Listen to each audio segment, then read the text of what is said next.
Wassalatu wassalamu ala asyrafil anbiya wal mursalin Sayyidina Muhammadin wa ala alihi wa sahbihi.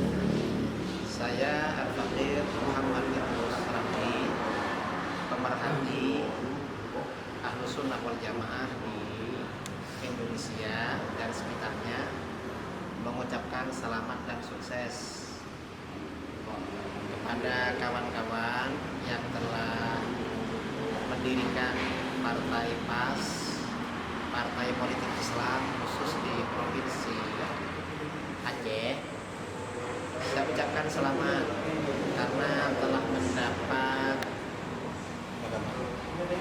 badan hukum resmi dari Kementerian Hukum dan HAM.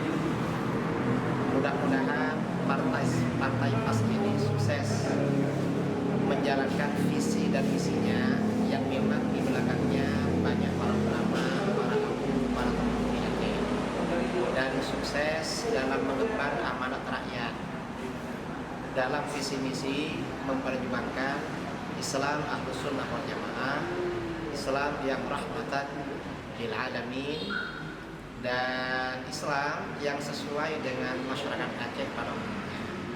Mudah-mudahan menjadi partai yang sukses dan berkah, terutama bagi umat Islam yang ada di Aceh. Sekian ucapan dari saya. Assalamualaikum warahmatullahi wabarakatuh.